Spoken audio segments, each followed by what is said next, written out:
7 पर्यावरण और धारणीय विकास। इस अध्याय को पढ़ने के बाद आप पर्यावरण की अवधारणा को समझेंगे। पर्यावरण अधोगति और संसाधन अपक्षय के कारणों तथा प्रभावों का विश्लेषण कर सकेंगे। भारत के समक्ष पर्यावरण चुनौतियों की प्रकृति को समझेंगे। पर्यावरण मुद्दों को धारणीय विकास के व्यापक संदर्भ से जोड़ सकेंगे। पर्यावरण को यदि यथावत छोड़ दिया जाए तो वह निरंतर लाखों वर्षों तक जीवन का सहारा बन सकता है। इस योजना में एकमात्र सर्वाधिक अस्थिर और संभावित विनाशकारी शक्ति मानव प्रजाति है। मनुष्य आधुनिक प्रौद्योगिकी की सहायता से पर्यावरण में जाने अनजाने दूरगामी और अपरिवर्तनीय बदलाव लाने की क्षमता रखता है। अनजान परिचय। पिछले अध्यायों में हमने भारतीय अर्थव्यवस्था के समक्ष प्रमुख आर्थिक मुद्दों पर चर्चा की है।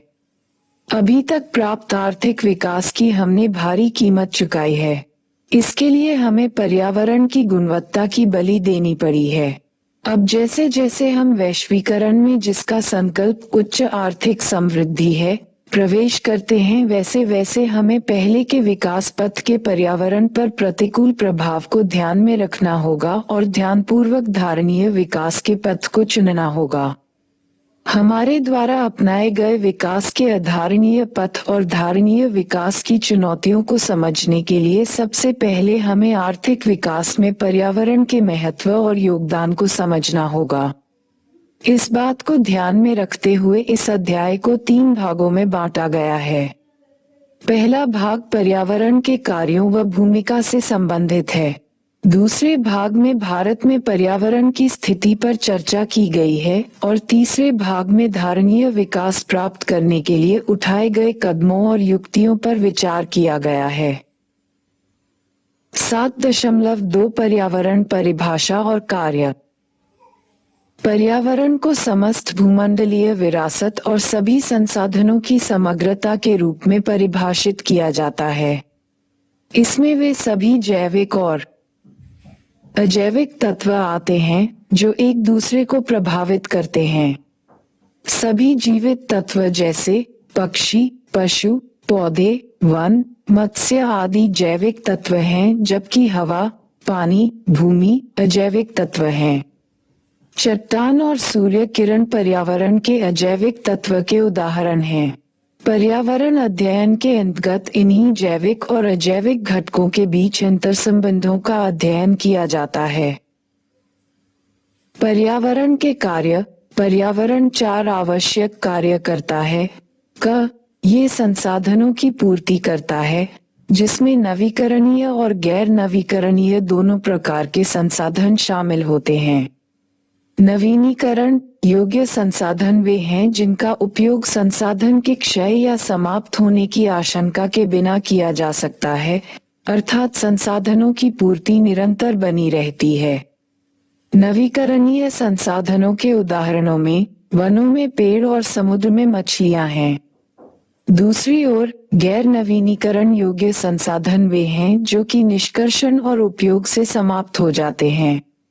उदाहरण के लिए जीवाश्म ईंधन। यह अवशेष को समाहित कर लेता है। ये जैविक और जैविक विविधता प्रदान करके जीवन का पोषण करता है। ये सौंदर्य विषयक सेवाएं भी प्रदान करता है, जैसे कि कोई सुंदर दृश्य। पर्यावरण इन कार्यों को बिना किसी व्यवधान के तभी कर सकता है जब तक कि ये कार्य उसकी धारण क्षमता की सीमा में है। इसका अर्थ है कि संसाधनों का निष्कर्षण इनके पुनर्जनन की दर से अधिक नहीं है और उत्पन्न अवशेष पर्यावरण की समावेशन क्षमता के भीतर है।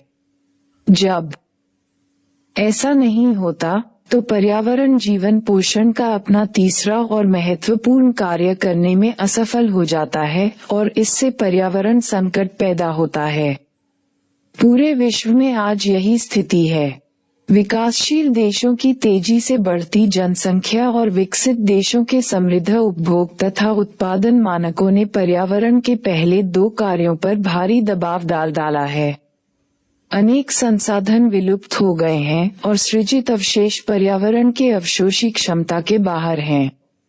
अवशोषी क्षमता का अर्थ पर्यावरण की अपक्षय को सोखने की योग्यता से है। इसके कारण ही आज हम पर्यावरण संकट की दहलीज पर खड़े हैं।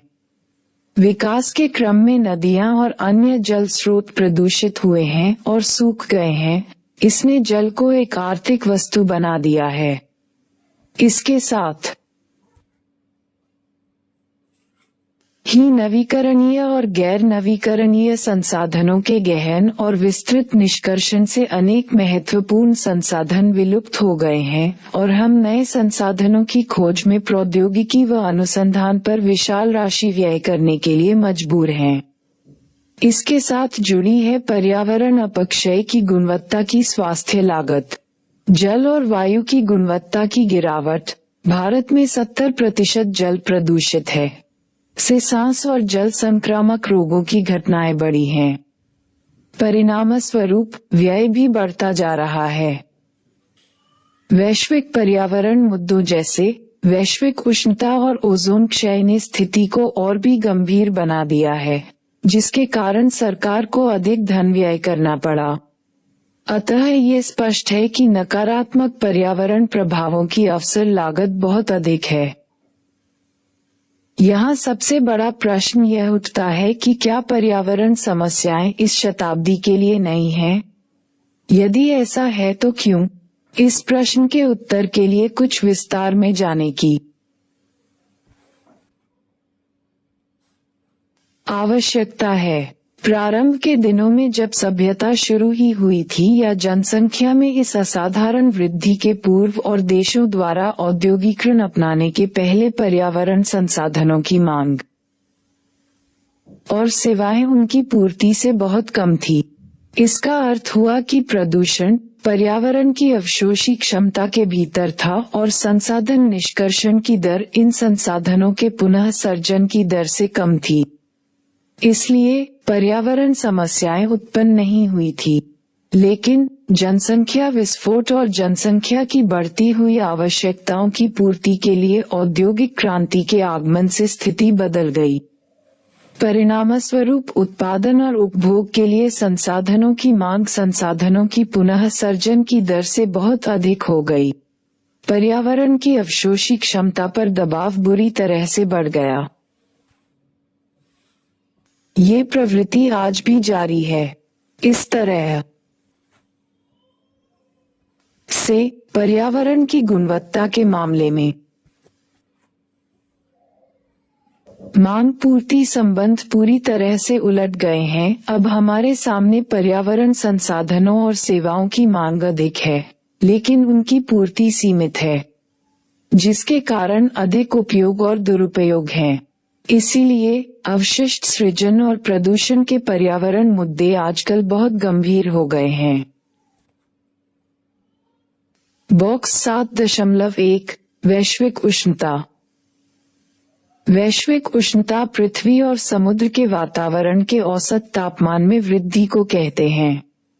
वैश्विक उष्णता औद्योगिकी क्रांति से ग्रीनहाउस गैसों में वृद्धि के परिणामस्वरूप पृथ्वी के निचले वायुमंडल के औसत तापमान में क्रमिक बढ़ोतरी है।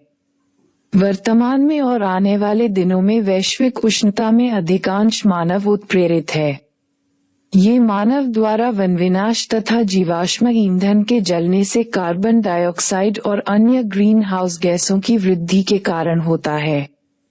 वायुमंडल में कार्बन डाइऑक्साइड, मीथेन गैस तथा दूसरी गैसें, जिनमें गर्माहट को सोखने की क्षमता है, वातावरण में मिलने से हमारे भूमंडल की सतह गर्म होती जाएगी। 1750 की पूर्व औद्योगिक स्तरों से अब तक कार्बन डाइऑक्साइड और सीएच के वायुमंडलीय संकेंद्रण में क्रमशः 31% और 149% की वृद्धि हुई है। पिछली शताब्दी में वायुमंडलीय तापमान में 1.1 F 0.6 डिग्री सेल्सियस की वृद्धि हुई है और समुद्र तल कई इंच ऊपर उठ गया है। वैश्विक उष्णता के कुछ दीर्घकालीन परिणाम है ध्रुवीय हिम का पिघलना, जिसके परिणामस्वरूप समुद्र स्तर में वृद्धि और बाढ़ का प्रकोप, हिम पिघलाव पर निर्भर पेयजल की पूर्ति में पारिस्थितिक असंतुलन के कारण प्रजातियों की विलुप्ति, उष्णकटिबंधीय तूफानों की बारंबारता और उष्णकटिबंधीय रोगों के प्रभाव में बढ़ोतरी।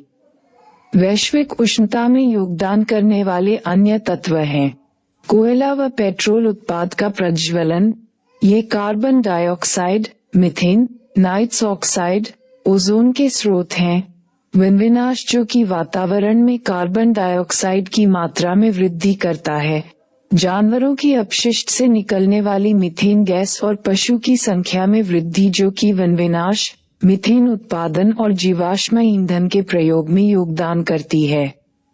1997 में क्योटो, जापान में जलवायु परिवर्तन पर एक संयुक्त राष्ट्र सम्मेलन हुआ जिसमें वैश्विक उष्णता का सामना करने के लिए अंतर्राष्ट्रीय समझौता हुआ। इस समझौते में औद्योगिकृत राष्ट्रों से ग्रीन हाउस गैसों के उत्सर्जन में कमी करने की मांग गई। बॉक्स 7.2 ओजोन अपक्षय। ओजोन अपक्षय का अर्थ समतापमंडल में ओजोन की मात्रा की कमी है। ओजोन अपक्षय की समस्या का कारण समतापमंडल में क्लोरीन और ब्रोमीन के ऊंचे स्तर हैं। इन यौगिकों के मूल है क्लोरोफ्लोरोकार्बन्स, CFC, जिनका प्रयोग रेफ्रिजरेटर और एयर कंडीशन को ठंडा रखने वाले पदार्थ या एरासोल प्रोपेलेंट्स में तथा अग्निशामकों में प्रयुक्त किए जाने वाले ब्रोमोफ्लोरोकार्बन्स में होता है। ओजोन स्तर के अपक्षय के परिणामस्वरूप पराबैंगनी विकिरण पृथ्वी की ओर आते हैं और जीवों को क्षति पहुंचाते हैं।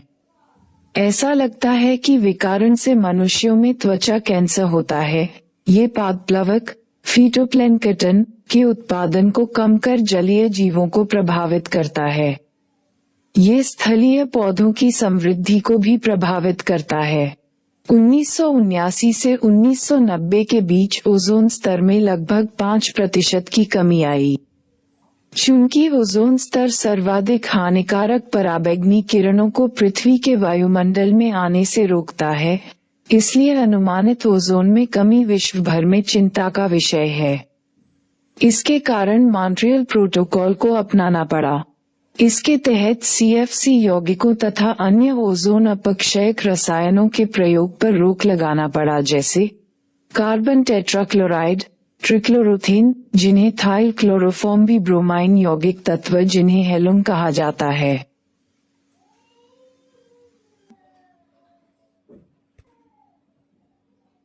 सात 7.3 भारत की पर्यावरण स्थिति।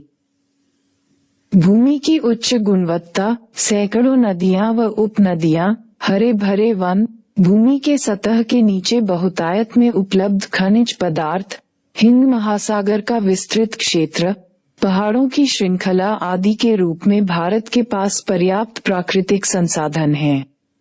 दक्षिण के पठार की काली मिट्टी विशिष्ट रूप से कपास की खेती के लिए उपयुक्त है। इसके कारण ही इस क्षेत्र में कपड़ा उद्योग केंद्रित है। अरब सागर से बंगाल की खाड़ी तक गंगा का मैदान है, जो कि विश्व के अत्यधिक उर्वर क्षेत्रों में से एक है और विश्व में सबसे गहन खेती और घनत्व जनसंख्या वाला क्षेत्र है। भारतीय वन वैसे तो असमान रूप से वितरित हैं, फिर भी वे उसकी अधिकांश जनसंख्या को हरियाली और उसके वन्य जीवन को प्राकृतिक आवरण प्रदान करते हैं। देश में लौह अयस्क, कोयला और प्राकृतिक गैस के भारी भंडार हैं। भारत में ही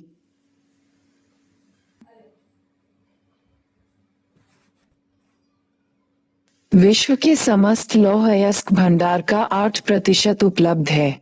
हमारे देश के विभिन्न भागों में बॉक्साइट, तांबा, क्रोमेट, हीरा, सोना, सीसा, भूरा कोयला, मैंगनीज, जिंक, यूरेनियम इत्यादि भी मिलते हैं।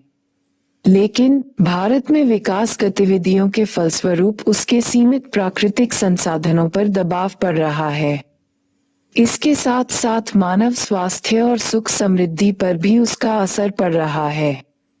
भारत के पर्यावरण को दो तरफा खतरा है, एक तो गरीबी के कारण पर्यावरण का अपक्षय और दूसरा खतरा साधन संपन्नता और तेजी से बढ़ते हुए औद्योगिक क्षेत्र के प्रदूषण से है। भारत की अत्यधिक गंभीर पर्यावरण समस्याओं में वायु प्रदूषण, दूषित जल, मृदा क्षरण, वन्य कटाव और वन्य जीवन की विलुप्ति है। इनमें से प्रमुख ये है: क, भूमि अपक्षय, ख, जैविक विविधता की हानि, ग, शहरी क्षेत्रों में वाहन प्रदूषण से उत्पन्न वायु प्रदूषण, घ, ताजे पानी का प्रबंधन और ग, ठोस अपशिष्ट।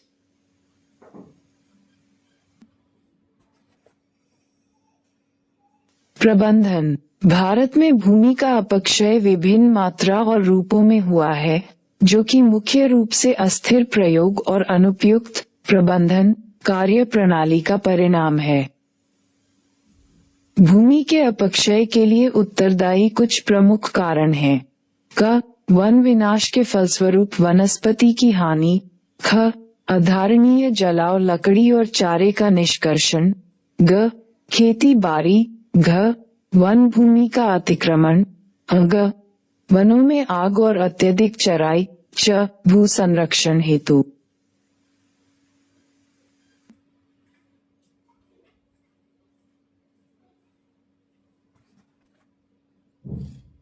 समुचित उपायों को न अपनाया जाना, छ,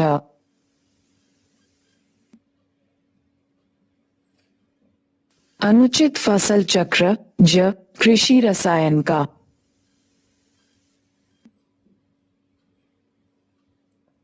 अनुचित प्रयोग जैसे रासायनिक खाद और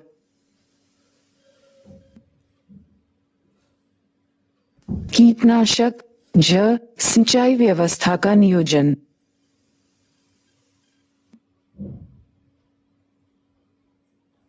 तथा अविवेकपूर्ण प्रबंधन, ट, भूमि जल का पुनः पूर्ण क्षमता से अधिक निष्कर्षण, थ, संसाधनों की निर्बाध उपलब्धता और ड, कृषि पर निर्भर लोगों की दरिद्रता।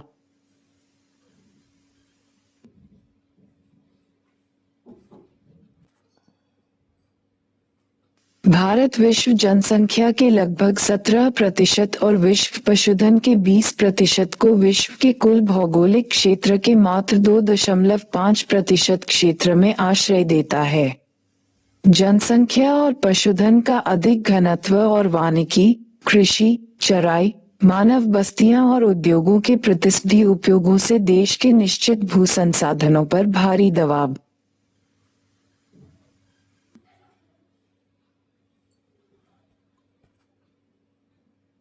पड़ता है। देश में प्रति व्यक्ति जंगल भूमि केवल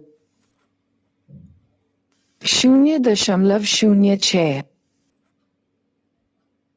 हेक्टेयर है, जबकि बुनियादी आवश्यकताओं की पूर्ति के लिए ये संख्या 0.47 हेक्टेयर होनी चाहिए। परिणामस्वरूप वनों की कटाई स्वीकार्य सीमा से लगभग 15 मिलियन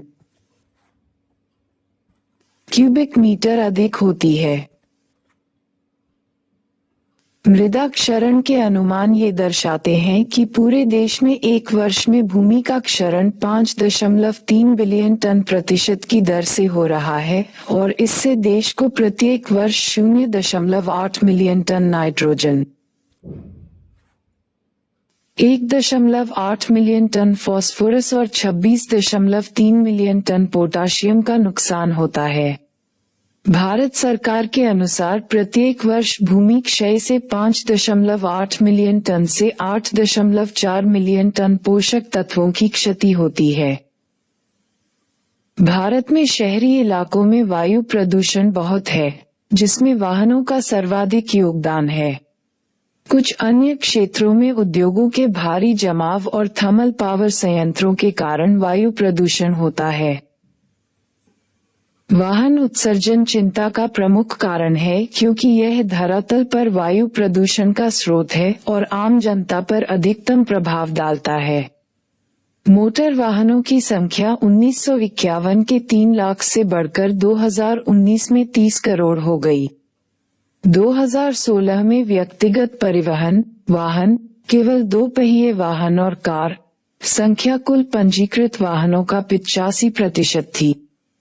इस तरह ये कुल वायु प्रदूषण बोझ में उल्लेखनीय योगदान करते हैं।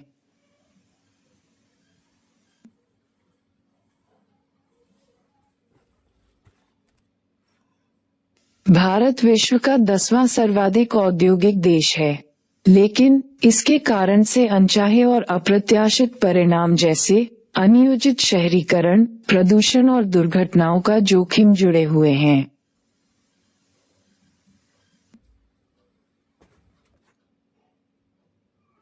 केंद्रीय प्रदूषण नियंत्रण board central pollution control board ने उद्योगों की 17 श्रेणियों की पहचान बड़े पैमाने पर प्रदूषण फैलाने वाले उद्योगों के रूप में की है। बॉक्स 7.4 देखें। उपर्युक्त बिंदु भारतीय पर्यावरण की चुनौतियों पर प्रकाश डालते हैं। पर्यावरण मंत्रालय और केंद्रीय व राज्य प्रदूषण नियंत्रण बोर्डों द्वारा उठाए गए विभिन्न कदम तब तक कारगर नहीं होंगे जब तक कि हम सोच समझकर धारणीय विकास के रास्ते को नहीं चुनते। भावी पीढ़ियों के भविष्य की दृष्टि के लिए किया गया विकास ही चिरस्थायी होगा। बिना भावी पीढ़ी की चिंता किए अपने वर्तमान जीवन स्तर को बढ़ाने के लिए किए विकास कार्य संसाधनों तथा पर्यावरण का अपक्षय इस गति से करेंगे जिससे पर्यावरण संबंधी तथा आर्थिक संकट दोनों पैदा हो सकते हैं। बॉक्स 7.3 चिपको या अप्पिको नाम में क्या रखा है?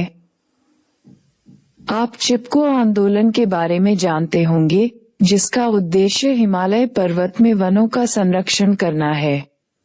कर्नाटक में एक ऐसे ही आंदोलन ने एक दूसरा नाम लिया अप्पिको, जिसका अर्थ है बाहों में भरना।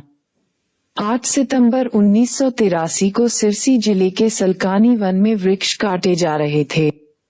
तब 160 स्त्री पुरुष और बच्चों ने पेड़ों को बाहों में भर लिया और लकड़ी काटने वालों को भागने के लिए मजबूर होना पड़ा।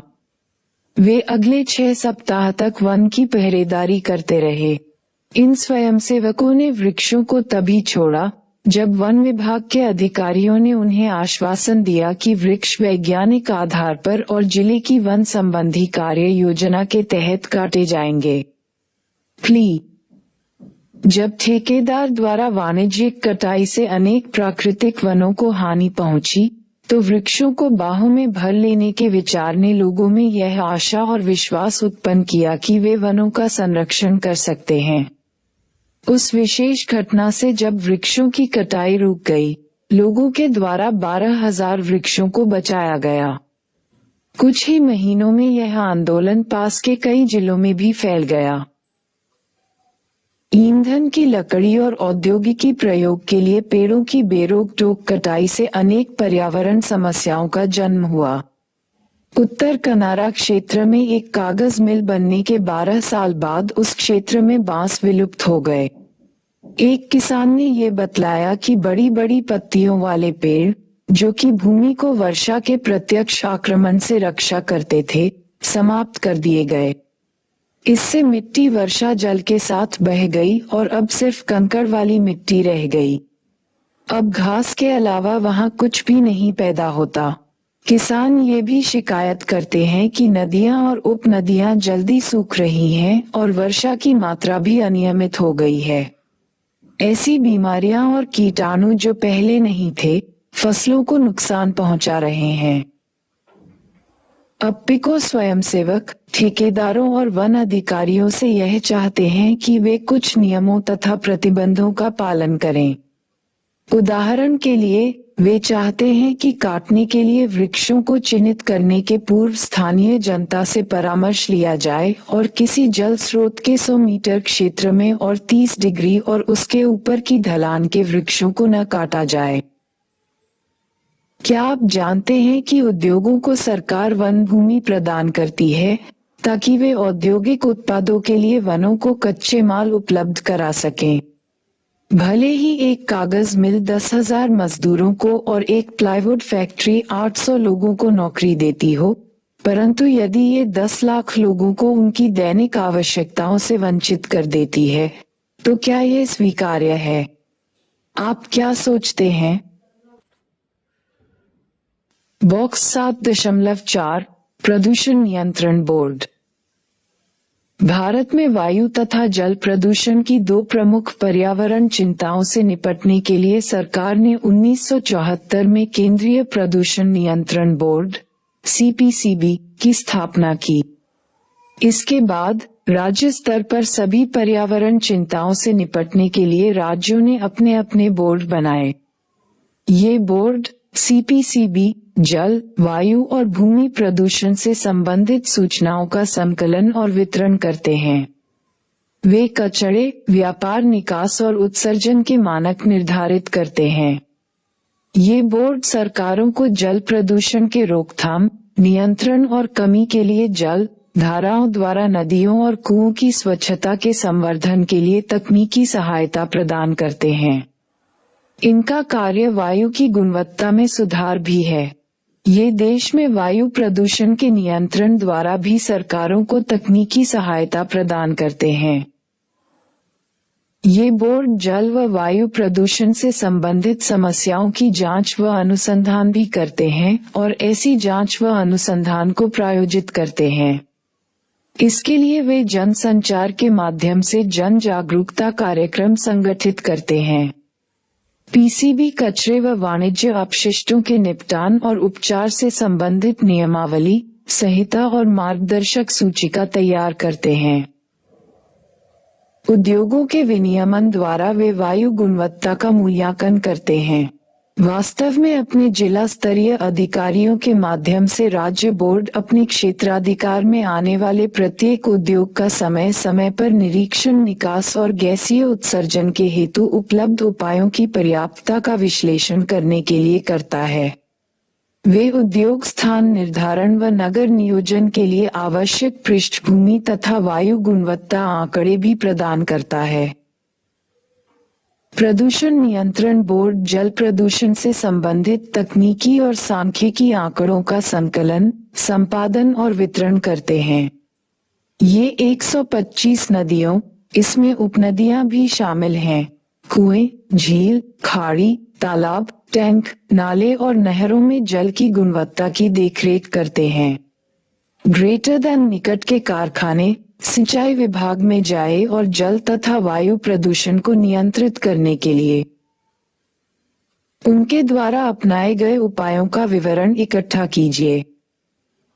ग्रेटर देन वायु तथा जल प्रदूषण से संबंधित जागरूकता कार्यक्रमों को आप समाचार पत्रों, रेडियो और दूरदर्शन या अपने स्थानीय इलाकों में विज्ञापन पत्रों में देखते होंगे। कुछ समाचार कतरने, पैम्फलेट और अन्य सूचनाएं एकत्र करें और कक्षा में उन पर चर्चा करें। 7.4 धारणीय विकास। पर्यावरण और अर्थव्यवस्था दोनों एक दूसरे पर निर्भर और एक दूसरे के लिए आवश्यक हैं। अतः पर्यावरण पर होने वाले परिणामों की अवहेलना करने वाला विकास उस पर्यावरण का विनाश कर देगा जो जीवन को धारण करता है। अतः आवश्यकता है ऐसे विकास की जो कि भावी पीढ़ियों को जीवन की संभावित औसत गुणवत्ता प्रदान करे, जो कम से कम वर्तमान पीढ़ी के द्वारा उपभोग की गई सुविधाओं के बराबर हो। धारणीय विकास की अवधारणा पर संयुक्त राष्ट्र पर्यावरण और विकास सम्मेलन UNCED ने बल दिया, जिसने इसे इस प्रकार परिभाषित किया: ऐसा विकास जो वर्तमान पीढ़ी की आवश्यकताओं को भावी पीढ़ियों की आवश्यकताओं की पूर्ति क्षमता का समझौता किए बिना पूरा करें। इस परिभाषा को दोबारा पढ़ें। आप देखेंगे कि आवश्यकता और भावी पीढ़ियां ये दो महत्वपूर्ण अवधारणाएं हैं। परिभाषा में आवश्यकता की अवधारणा का संबंध संसाधनों के वितरण से है। सम्मेलन की report our common future a common future, जिसने उपर्युक्त परिभाषा दी है। धारणीय विकास की व्याख्या सभी की बुनियादी आवश्यकताओं की पूर्ति और एक अच्छे जीवन की आकांक्षाओं की संतुष्टि के लिए सभी को अवसर प्रदान करने के रूप में की है। सभी की आवश्यकताओं की पूर्ति के लिए संसाधनों के पुनर्वितरण की आवश्यकता होगी, इसीलिए यह एक नैतिक प्रश्न है। एडवर्ड बाबिया ने धारणीय विकास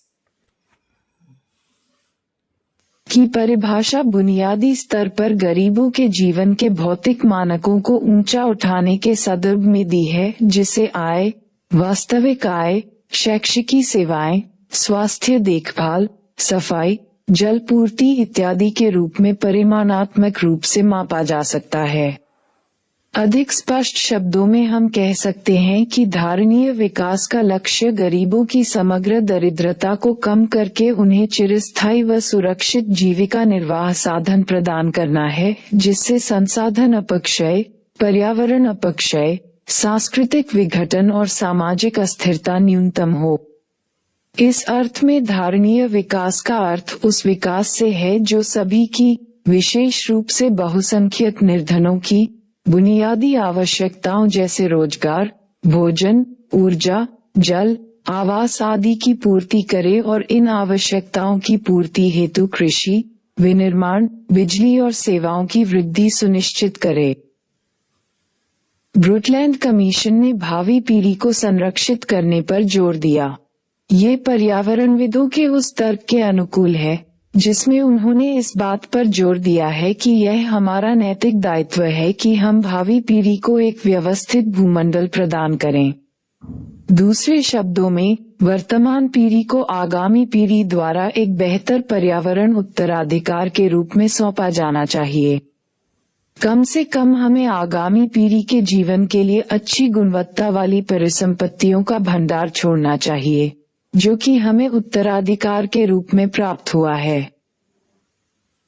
वर्तमान पीढ़ी का दायित्व है कि ऐसे विकास का संवर्धन कर प्राकृतिक और निर्मित पर्यावरण का सामंजस्य स्थापित करें, जो क प्राकृतिक संपदा का संरक्षण, ख विश्व की प्राकृतिक पारिस्थितिक व्यवस्था की पुनर्जनन क्षमता की सुरक्षा और ग भविष्य की पीढ़ियों के ऊपर अतिरिक्त खर्चे या जोखिम को हटाने के अनुकूल हो।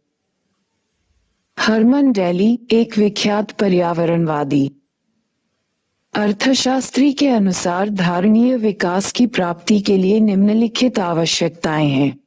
क मानव जनसंख्या को पर्यावरण की धारण क्षमता के स्तर तक सीमित करना होगा। पर्यावरण की धारण क्षमता एक जहाज के भार ढोने की क्षमता के समान है। अर्थव्यवस्था में इस प्रकार की क्षमता के अभाव में मनुष्यों की संख्या पृथ्वी की धारण क्षमता से अधिक हो जाती है, जो हमें धारणीय विकास से दूर ले जाते हैं। ख प्रौद्योगिक प्रगति आगत निपुण होना की आगत उपभोगी। ग नवीकरणीय संसाधनों का निष्कर्षण धारणीय आधार पर हो ताकि किसी भी स्थिति में निष्कर्षण की दर पुनसृजन की दर से अधिक न हो। घ गैर नवीकरणीय संसाधनों का अपक्षय दर नवीनीकृत प्रतिस्थापकों से अधिक नहीं होनी चाहिए। और ग प्रदूषण के कारण उत्पन्न क्षमताओं का सुधार किया जाना चाहिए। 2015 में संयुक्त राष्ट्र अन्न ने वर्ष 2030 तक हासिल किए जाने वाले 17 स्थायी विकासात्मक लक्ष्य तैयार किए थे। उन लक्ष्यों का विवरण एकत्र करें और भारत के संदर्भ में उन पर चर्चा करें। इन्हें कीजिए। दिल्ली में बसें और अन्य सार्वजनिक जन परिवहन पेट्रोल या डीजल के बजाय उच्च दबाव गैस सीएनजी का उपयोग करते हैं तथा कुछ वाहन परिवर्तनीय इंजनों का उपयोग करते हैं। सौर ऊर्जा का उपयोग स्ट्रीट लाइट के लिए किया जाता है। दिल्ली में भी सम विषम व्यवस्था के अंतर्गत तथाकथित विशिष्ट दिनों के लिए पंजीकृत वाहन संख्या के अनुरूप सड़कों पर वाहनों के उपयोग को प्रतिबंधित किया गया। इन परिवर्तनों के बारे में आप क्या सोचते हैं? भारत में धारणीय विकास की आवश्यकता पर अपनी कक्षा में परिचर्चा का आयोजन कीजिए।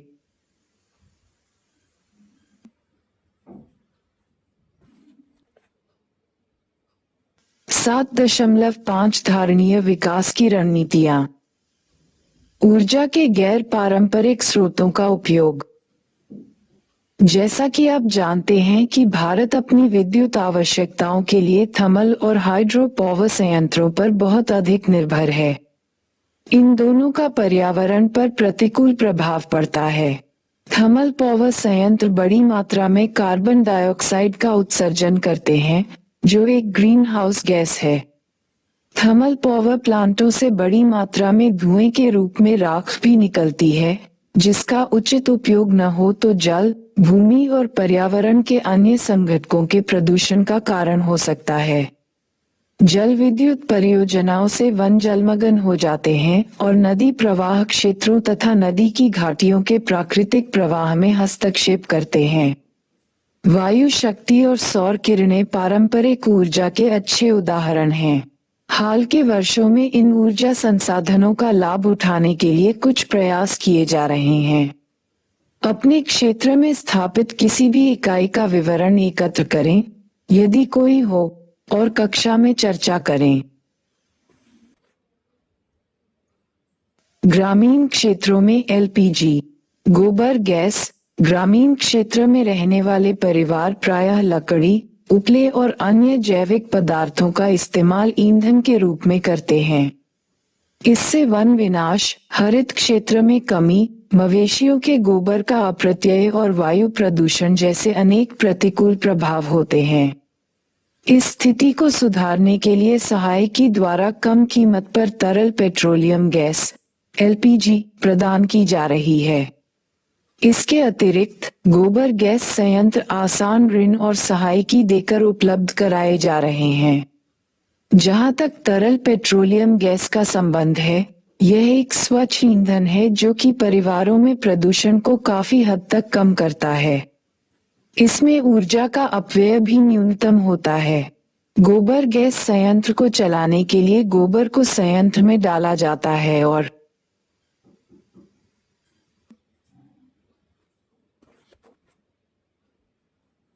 उससे गैस का उत्पादन होता है, जिसका ईंधन के रूप में प्रयोग किया जाता है। जो बच जाता है वह एक बहुत ही अच्छा जैविक उर्वरक और मृदा अनुकूलक है। शहरी क्षेत्रों में उच्च प्राकृतिक गैस सीएनजी। दिल्ली में सार्वजनिक परिवहन प्रणाली में उच्च प्राकृतिक गैस सीएनजी के ईंधन के रूप में प्रयोग से वायु प्रदूषण बड़े पैमाने पर कम हुआ है और पिछले कुछ वर्षों से हवा स्वच्छ हुई है। अन्य भारतीय शहरों में भी सीएनजी के उपयोग को प्रोत्साहन दिया जा रहा है। वायु शक्ति। जिन क्षेत्रों में हवा की गति आमतौर पर तीव्र होती है, वहां पवन चक्की से बिजली प्राप्त की जा सकती है। ऊर्जा का ये स्रोत पर्यावरण पर कोई प्रतिकूल प्रभाव भी नहीं डालता। हवा के साथ साथ टरबाइन घूमते हैं और बिजली पैदा होती है। इसमें शक नहीं कि इसमें प्रारंभिक व्यय बहुत है, लेकिन इसके लाभ ऐसे हैं जो इसकी अधिक लागत को आत्मसात कर लेते हैं। फोटोवोल्टिक सेल द्वारा सौर शक्ति है। प्राकृतिक रूप से भारत में सूर्य किरण के माध्यम से सौर ऊर्जा भारी मात्रा में उपलब्ध है। हम इसका प्रयोग विभिन्न तरीकों से करते हैं। उदाहरण के लिए हम कपड़े, अनाज तथा अन्य कृषि उत्पाद और दैनिक उपयोग की विभिन्न वस्तुओं को सुखाते हैं। सर्दी में सूर्य किरण का उपयोग हम गर्माहट के लिए करते हैं। पौधे सौर ऊर्जा का प्रयोग प्रकाश संश्लेषण के लिए करते हैं। अब फोटोवोल्टिक सेलों की मदद से सौर ऊर्जा को विद्युत में परिवर्तन किया जा सकता है। ये सेल सौर ऊर्जा को एक विशिष्ट प्रकार उपकरण से पकड़ते हैं और फिर ऊर्जा को बिजली में बदल देते हैं। ये प्रौद्योगिकी दूरदराज के क्षेत्रों और ऐसी जगहों के लिए उपयोगी है जहां ग्रिड अथवा तारों द्वारा विद्युत पूर्ति या तो संभव नहीं है अथवा खर्चीली है। ये प्रौद्योगिकी प्रदूषण से पूर्णतया मुक्त है। हाल के वर्षों में भारत सौर ऊर्जा के माध्यम से बिजली उत्पादन बढ़ाने का प्रयास कर रहा है। भारत अंतर्राष्ट्रीय सौर गठबंधन नामक एक अंतर्राष्ट्रीय निकाय का भी नेतृत्व कर रहा है। लघु जलीय प्लांट। पहाड़ी इलाकों में लगभग सभी जगहों में झरने मिलते हैं। इन झरनों में से अधिकांश स्थायी होते हैं। मिनीहाइडल प्लांट इन झरनों की ऊर्जा से छोटी टरबाइन चलाते हैं। टरबाइन से बिजली का उत्पादन होता है, जिसका प्रयोग स्थानीय स्तर पर किया जा सकता है। इस प्रकार के पावर प्लांट पर्यावरण के लिए हितकर होते हैं, क्योंकि जहां वे लगाए जाते हैं वहां भू उपयोग की प्रणाली में कोई परिवर्तन नहीं करते। इसका ये भी अर्थ है कि ऐसे प्लांटों के उपयोग से बड़े बड़े संचरण टावर, ट्रांसमिशन टावर्स और तारों की इसमें जरूरत नहीं होती है और संचरण की हानि को रोका जा सकता है। पारंपरिक ज्ञान व व्यवहार। पारंपरिक रूप से भारतीय लोग पर्यावरण के निकट रहे हैं। वे पर्यावरण के एक अंग के रूप में रहे हैं, न कि उसके नियंत्रक के रूप में। यदि हम अपनी कृषि व्यवस्था, स्वास्थ्य सुविधा व्यवस्था, आवास, परिवहन आदि को पीछे मुड़कर देखें, तो पता चलेगा कि हमारे सभी क्रियाकलाप पर्यावरण के लिए हित कर रहे हैं।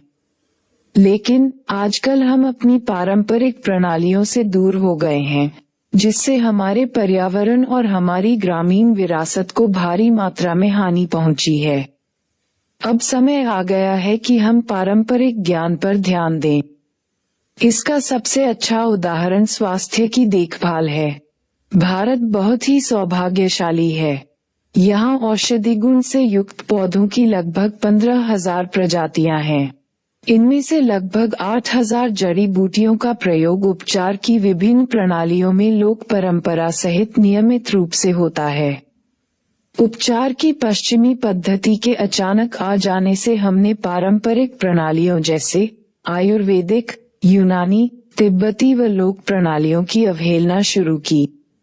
अब इन स्वास्थ्य प्रणालियों की मांग पुराने रोगों के उपचार के लिए फिर से हो रही है। आजकल सभी सौंदर्य उत्पाद जैसे बालों के लिए तेल, टूथपेस्ट, शरीर के लिए लोशन, चेहरे की क्रीम इत्यादि हर्बल हैं। ये उत्पाद न केवल पर्यावरण के अनुकूल हैं, बल्कि उनसे कोई हानि नहीं होती और उनके लिए बड़ी मात्रा में किसी औद्योगिक और रासायनिक प्रक्रिया का सहारा भी नहीं लेना पड़ता। जैविक कंपोस्ट खाद। पिछले 5 दशकों में कृषि उत्पादन बढ़ाने की कोशिश में हमने जैविक कंपोस्ट खाद की अवहेलना की और पूरी तरह से रासायनिक खाद का उपयोग करने लगे। इससे मात्रा में उर्वर भूमि पर बहुत प्रतिकूल प्रभाव पड़ा। रासायनिक प्रदूषण से जल व्यवस्था, विशेषकर भूतल जल प्रणाली, दूषित हुई। यह भी सही है कि प्रत्येक वर्ष सिंचाई की मांग में बढ़ोतरी हो रही है। पूरे देश में अब भारी संख्या में किसान विभिन्न जैविक अवशिष्टों जैसे करकट से बनी कंपोस्ट खाद का उपयोग कर रहे हैं। देश के कुछ भागों में जानवर इसलिए पाले जाते हैं जिससे वे गोबर दे सकें, जो महत्वपूर्ण खाद है और मिट्टी को उर्वर बनाता है। केंचुए सामान्यतः कंपोस्ट खाद प्रक्रिया की अपेक्षा तीव्रता से जैविक वस्तुओं को कंपोस्ट में बदल सकते हैं। इस प्रक्रिया का अब व्यापक तौर पर प्रयोग हो रहा है। इससे नागरिक प्रशासन अधिकारियों को भी अप्रत्यक्ष रूप से लाभ होता है, क्योंकि उन्हें कम कूड़ा हटाना पड़ता है। जैविक कीट नियंत्रण। हरित क्रांति के आगमन बाद अधिक उत्पाद के लिए पूरे देश में रासायनिक कीटनाशकों का अधिकाधिक प्रयोग होने लगा। इससे बहुत जल्दी प्रतिकूल प्रभाव दिखने लगे। भोज्य पदार्थ दूषित हो गए। मृदा, जलाशय, यहाँ तक कि भूतल जल भी कीटनाशकों के कारण प्रदूषित हो गए। दूध, मांस और मछलियां भी दूषित पाई गई। इस चुनौती का सामना करने के लिए अब बेहतर कीट नियंत्रक तरीकों को बनाने के प्रयास हो रहे हैं। इनमें से एक उपाय पौधों के उत्पाद पर आधारित कीटनाशकों का उपयोग है। नीम के पेड़ इसमें काफी उपयोगी साबित हो रहे हैं। नीम से अनेक प्रकार के कीट नियंत्रक रसायन बनाए गए हैं और उनका उपयोग हो रहा है। मिश्रित फसल और एक ही भूमि पर लगातार कई वर्षों तक अलग अलग फसलों के उत्पादन से भी किसानों को लाभ पहुंचा है। इसके अतिरिक्त विभिन्न जानवर और पक्षियों के बारे में जागरूकता बढ़ी है जो कीट नियंत्रण में सहायक है। उदाहरण के लिए सांप, चूहों और अनेक प्रकार के कीड़ों को खा जाता है। इसी प्रकार उल्लू, मोर जैसे पक्षी अनेक हानिकारक कीटों का भक्षण करते हैं। यदि हम इन्हें कृषि क्षेत्र में रहने दें तो वे काफी संख्या में कीटों का नाश कर देंगे। इस संबंध में छिपकली भी उपयोगी है। हमें उनकी कीमत समझनी चाहिए और उनका संरक्षण होना चाहिए। आजकल धारणीय विकास शब्द बहुत लोकप्रिय हो गया है। विकास की विचारधारा में निश्चय ही यह एक दृष्टांत परिवर्तन है। कई प्रकार से इसकी व्याख्या भी की गई है, लेकिन इस मार्ग को अपनाने से चिरस्थायी विकास और सभी के लिए कल्याण सुनिश्चित होगा। 7.6 निष्कर्ष। आर्थिक विकास से, जिसका लक्ष्य बढ़ती जनसंख्या की आवश्यकताओं की पूर्ति के लिए वस्तुओं व सेवाओं के उत्पादन को बढ़ाना है, पर्यावरण पर बहुत दबाव पड़ता है। विकास की प्रारंभिक अवस्थाओं में पर्यावरण संसाधनों की मांग पूर्ति से कम थी। अब विश्व के समक्ष पर्यावरण संसाधनों की बढ़ती मांग है, लेकिन उनकी पूर्ति अत्यधिक उपयोग व दुरुपयोग की वजह से सीमित है।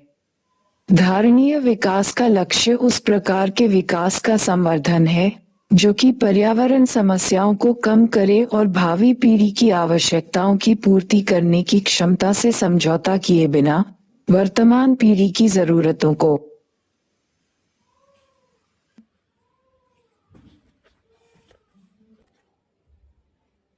पूरा करे। पुनरावर्तन। पर्यावरण के 4 कार्य हैं: संसाधन पूर्ति, अपशिष्ट विसर्जन, जैविक और जैविक विविधता प्रदान करते हुए जीवन का पोषण तथा सौंदर्य सेवाएं प्रदान करना। जनसंख्या विस्फोट, प्रचुर मात्रा में उपभोग और उत्पादन ने पर्यावरण पर भारी दबाव डाला है। भारत में विकास कार्यों ने प्राकृतिक संसाधनों की निश्चित परिभाषा पर दबाव डाला है। इससे मानव स्वास्थ्य और सुख समृद्धि पर भी प्रतिकूल प्रभाव पड़ा है।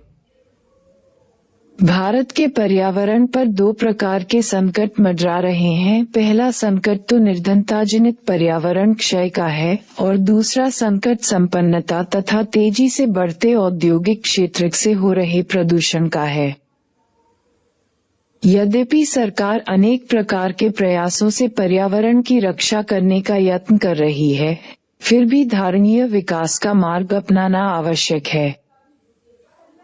धारणीय विकास का अर्थ वर्तमान पीढ़ी की आवश्यकताओं को इस प्रकार पूरा करना है कि भविष्य की पीढ़ियों को अपनी आवश्यकताएं पूरी करने में किसी बाधा का सामना न करना पड़े। प्राकृतिक संसाधनों के संवर्धन, संरक्षण और पारिस्थितिक पुनर्जनन क्षमता को बनाए रखने और भावी पीढ़ियों के लिए पर्यावरणीय संकटों के निवारण से ही धारणीय विकास संभव हो पाएगा। अभ्यास 1. पर्यावरण से आप क्या समझते हैं?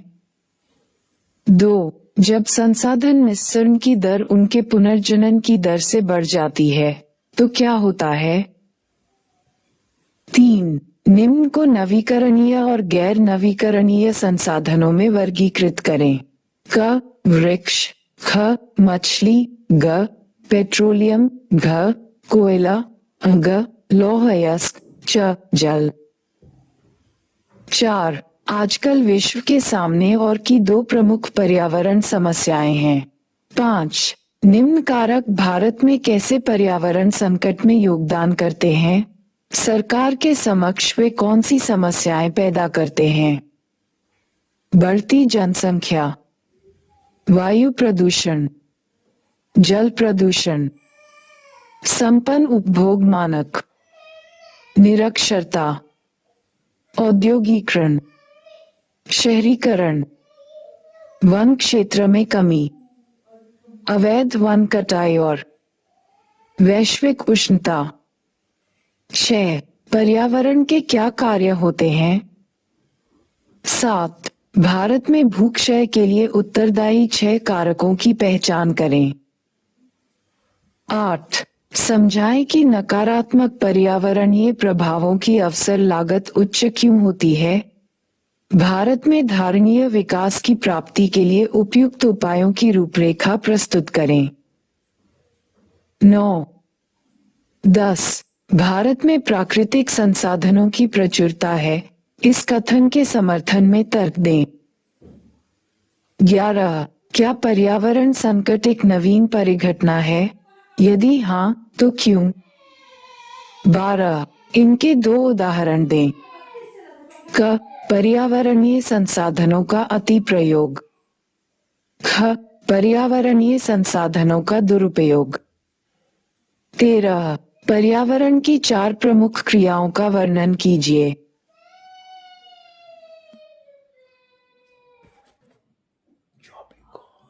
14. महत्वपूर्ण मुद्दों की व्याख्या कीजिए। पर्यावरणीय हानि की भरपाई की अवसर लागतें भी होती हैं, व्याख्या कीजिए। 15. पर्यावरणीय संसाधनों की पूर्ति मांग के उत्क्रमण कैसे वर्तमान पर्यावरण संकट के उत्तरदायी हैं, समझाएं। 16. भारत में विकास के 2 गंभीर नकारात्मक पर्यावरण प्रभावों को उजागर करें। भारत की पर्यावरण समस्याओं में एक विरोधाभास है, एक तो यह निर्धनता जनित है और दूसरे जीवन स्तर में संपन्नता का कारण है। क्या ये सत्य है?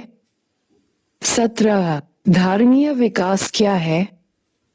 18. अपने आसपास के क्षेत्र को ध्यान में रखते हुए धारणीय विकास की 4 रणनीतियां सुझाएं।